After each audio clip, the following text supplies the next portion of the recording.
Nako, mga sangkay, eto na nga, masamang balita ito ngayon sa ating Vice President, si Sara Duterte.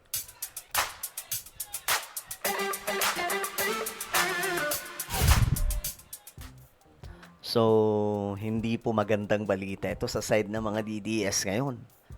Malaki po ang pagbabago, no, na makikita po, matutunghayan nyo ngayon mga sangkay.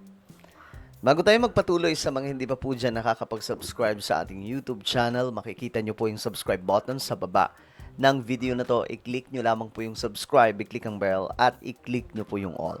Sa mga nanonood po sa Facebook, i-follow nyo po yung ating Facebook page. So, ayun na nga po mga sangkay, no? May matindi po ngayong nangyayari na mukhang delikado po ang sitwasyon ng ating Vice President.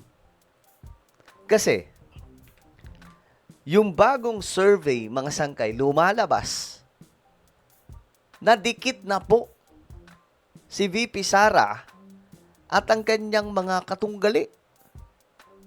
Nung nakita ko nga yan, mga sangkay, napaisip ka agad ako, teka lang, 2026 pa lang. So, paano na ang 2028? Paano si VP Sara makakasurvive sa ganyang kalaking problema? Diba? Paano si VP Sara makakasurvive? Ngayon mga sangkay, ito, tignan po natin itong balita. Kasi nga po, ako hindi nga po ako halos makapaniwala na ganito na po yung nangyayari. Kasi sobrang lakas kasi ni VP Sara. So, alam nyo, mukhang mangyayari po talaga yung naganap, mga sangkay, kay, tawag dito, kay Binay.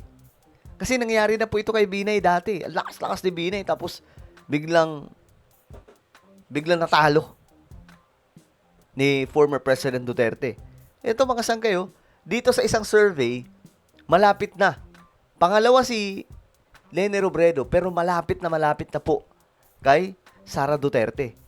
Pero sa isa namang survey, magkaibang ano to, mga sangkay, makikita po dito, dikit sila ni Tulfo.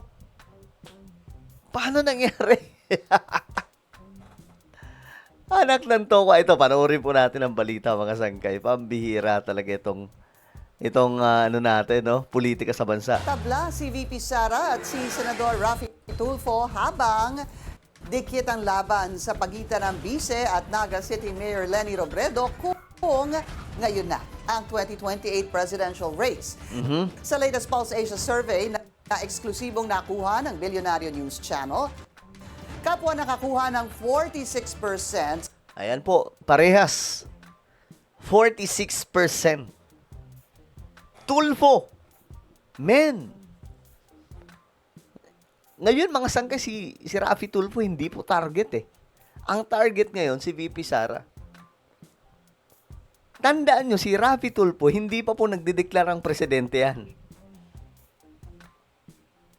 Pag naging pangulo yan ng Pilipinas, o kaya pag tumakbo yung pangulo ng Pilipinas, ewan ko na lang kung ano mangyayari.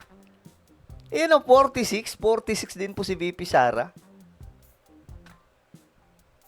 Sa isa pong kung sila lang dalawa ang maglalaban, two-way match-up to mga sangkay. Ewan ko ano ibig sabihin yan. Si Duterte at Tulfo. Sa kaparehas na survey, 51% ang boboto sa Vice, 43% naman ang papanig kay Robredo. Ayan, mga sangkay. 51% kay Sara Duterte, 43% naman dito kay Leni Robredo. So, anong ibig sabihin yan? Ang ibig sabihin yan, si Sara bumabagsak. Bumabagsak ang kanyang ratings. Guys, 2026 pa lang. Sa 2027, mas magiging dikitan na yung propaganda niya, kabila ang panig. Malala na. Pero, ang advantage kasi ni Leni Robredo at saka ni Raffy Tulfo, si Sara Duterte nagdeklara na. Silang dalawa hindi pa. Paano na lang kung magdeklara si Raffy Tulfo at Leni Robredo? Di biglang gaganon yan. Kasi si Sara nag-build up na siya ng ng pangalan, I'm running for president for 2028. Diba? Mio Marimar, wala pa po tayo sa kalahating taon, no, ng 2026. By location, lamang si Robredo sa Metro Manila at Balance Luzon. Hawak naman ni Duterte ang Visayas at Mindanao. Grabe Mindanao, 6% lang. Pero sa Balance Luzon, tumaas dito si Lenny, oh. Konti na lang to, guys. Alam nyo, pagka tumakbo itong si Lenny, baka kahit ayaw natin kay Lenny, di ba? Ako, wala pa naman akong, sabi ko nga, mga sangge, wala pa po akong kandidato sa 2028. Pinag-aaralan ko pa yung mga plataforma ng bawat kung possible kakandidato. Yung mga kakandidato dapat, merong magandang, platform, eh. So, eto, mga sangkay, si Leni Robredo, mukhang angat to. Tapos si Rapi Tulfo pa. So, para matalo nila si Sara Duterte ng talagang malala, magsanib puwersa sila. Si Leni Robredo magpresidente, si Rafi Tulfo mag-vice president. Guys, kapag nangyari yan, sigurado nang panalo sila.